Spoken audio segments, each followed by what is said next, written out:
আসসালামু আলাইকুম রহমতুল্লাহি ওবারাকাতুহ। আজকে আলোচনা করব পাগল ভালো হওয়ার আমল। এখন অনেকে বলবেন, হুজুর পাগল কি আর জীবনে ভালো হয়? আল্লাহর কোরআনের মাধ্যমে একটা ছোট্ট আমল বলে দিব, এটা চেষ্টা করে দেখতে পারেন। যদি আল্লাহ পাক চান, এর নসিবে যদি সুস্থ হওয়ার তাকদীর তার থেকে থাকে, কিছু আমলের ওসিলায় আল্লাহ পাক দোয়া মানুষের চেষ্টা ভাগ্যকে পরিবর্তন করে। এই জন্য এইভাবে আপনি চেষ্টা করে দেখতে পারেন। এটা করার জন্য কারো কাছে যেতে হবে না, নিজেই ঘরে বসে একটা আমল করতে পারেন। এমন একটা সূরা, আজকে সূরার সাথে আপনাদেরকে পরিচয় করিয়ে দিব ইনশাআল্লাহ। সূরার নাম হচ্ছে সূরাতু আল জুমআহ। আবারও বলছি, সূরাতু আল জুমআহ। আলোচনা বুঝতে সাথেই থাকবেন। এখনো যারা চ্যানেলটি সাবস্ক্রাইব করেননি, সাবস্ক্রাইব করতে বলবেন না। ভেরিফাই চ্যানেলের ডেসক্রিপশন বক্সে ক্লিক করলে আমার পেজ এবং আইডি আসবে। হ্যাঁ, এটা ছাড়া আলাদা অন্য কোনো পেজ নেই, আইডি নেই, ইমো নেই, হোয়াটসঅ্যাপ নেই। আমার নাম ছবি দেখে বিভ্রান্ত হবেন না।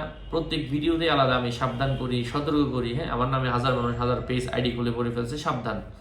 নাম ছবি দেখে বিভ্রান্ত হওয়া যাবে না। যাই হোক, কথা দীর্ঘায়িত না করে মূল আলোচনা শুরু করছি। আমি সম্পূর্ণ সূরাটা আপনাকে পাঠ করতে হবে।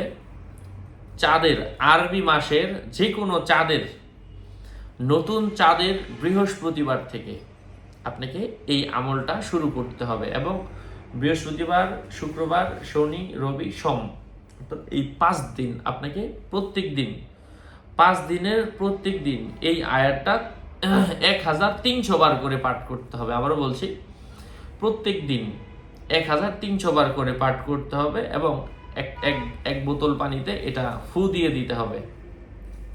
অতঃপর এই পানিটা, তার কিছু পানি রোগীকে খাওয়াবে এবং ছিটিয়ে দিবে।